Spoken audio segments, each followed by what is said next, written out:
Let me show you how you can connect your ideas in English, especially in spontaneous conversations. We all want more clarity when it comes to prepared speech. However, we also want more clarity from our conversation partners and from ourselves when we deliver ideas and thoughts to other people every single day. Connecting your ideas doesn't mean only using transition words such as meanwhile, however, etc., etc. Attached is the screenshot from today's session in the Native Black Fluency group. We did the exercise which I call summarize everything. If you did my writing course, you know the exercise. We do this a lot in the course.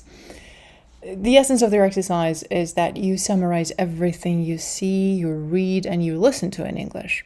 Because you want to practice identifying the main idea. You want to practice identifying the core, the gist of the matter. What is this really about? You want to practice identifying the details and the facts.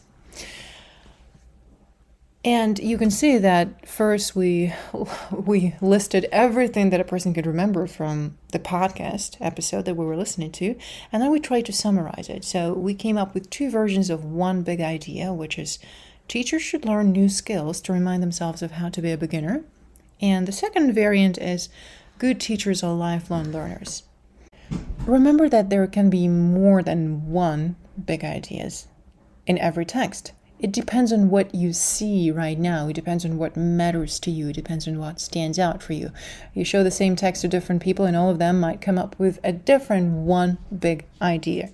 In this case, we have a similar idea, pretty much the same, but it's put in different words. And that is quite normal because two different people suggested those options. Now, the task was, the exercise that we did was, remember a real life situation where this one big idea applies. When you learn to see structure in everything you read, see, or watch in English, you're learning to see the core of the message. You're learning to see the essence. And remember that one big idea always answers the question. It never asks any questions. A headline may ask a lot of questions, but one big idea always answers the question. And it's a big idea. That's why we call it one big idea, because it applies to many, many different and what's the word? Different situations. I can't find a better word right now, but it's big because it's universal. And then whatever situation you choose from whatever domain, from whatever area of life, it can exemplify and it can illustrate this one big idea. When you start summarizing any story, or when you start telling any story, you want to start with your one big idea to let your listeners know where we're going. For example, if you start telling a story that begins with a sentence, teachers should learn new skills to remind themselves of how to be a beginner. Or, I genuinely believe that good teachers are lifelong learners. If you do that, you set the tone for your story and your listeners know what to expect. Moreover, they're now intrigued. What do you mean by that? Are you going to tell us a story that proves that this is true? And this is what I asked a student to do. Now, the challenge was that the student came up with 3 different fragments. Number 1 is, yes, I have a good squash teacher, and he's really, really good. Okay. Number 2 is, fragment number 2 is, my teacher always teaches me to do one thing at a time. When my teacher was on vacation, another squash coach, tried to teach me to do many things. I'm a beginner, so I'm just trying to hit the wall with a ball. And the other teacher, who substituted that day,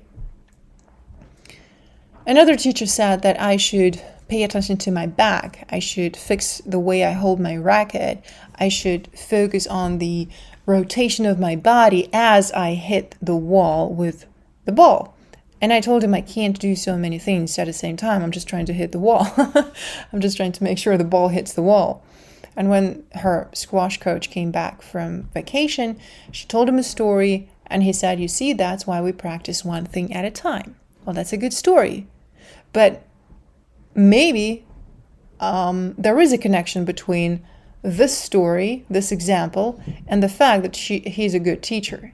But I don't see how this story shows us that teachers should learn new skills to remind themselves of how to be a beginner, or that good teachers are lifelong learners. Then she came up with fragment number 3, which is, oh, by the way, my teacher learns many things. My teacher learns how to do Pilates, and then he repeats all the exercises at home. My teacher learns stuff about psychology. He reads a lot on psychology. He read Atomic Habits, and we discussed the book with him. He learns foreign languages. Well, we don't know how good he is when it comes to foreign languages or psychology. We just know the fact that he's interested in all these things if we hear that sentence. So now we have 3 fragments, and they were given to the audience as 3 separate fragments. Oh, by the way, and I want to say this, and by the way, he is into languages. I hope by now you can see the problem. The message that a person is trying to deliver is that teachers should always be learners themselves, and good teachers are lifelong learners. Let me show you a story. Let me show you how that works. And then she starts showing it. She brings up her squash teacher, but I can't see how her experience with her squash teacher explains this one big idea. Yeah, we have 3 different stories, 3 different facts about her teacher, but there are no connections. So this is how we started, and I want to show you what we ended up doing, what story we came up with. The student is going to do this homework one more time, but I want to try as well because it's an interesting exercise. I believe that teachers should learn new skills to remind themselves of how to be a beginner. For example, I have a squash teacher. I've been learning squash for the last 7 months with him, and I must say he's an excellent teacher. I don't feel like changing my coach because I'm making progress, and I love squash. I also enjoy our conversations during classes. He says that he is learning many new skills. He reads a lot on psychology, and to be honest, he's a great conversation partner, so I think he's doing something right. He is building sustainable habits, and we discussed the book of Atomic Habits a lot with him. He learns languages, and he learns Pilates. He says that he will take a class with a Pilates teacher in the same gym where we do squash, and then he will go home and practice the entire workout one more time with his wife. So he practices everything one more time in different conditions when he is at home. And I think he might be a good teacher exactly because he's a good learner and he knows what it means and what it feels like to be a beginner. For example, when I was a complete beginner, my coach went on vacation, and back then I was learning to hit the wall with a ball. That was what I was learning. And as a beginner, I was probably afraid to miss the wall. So as my coach was on vacation, I was taking classes with someone else.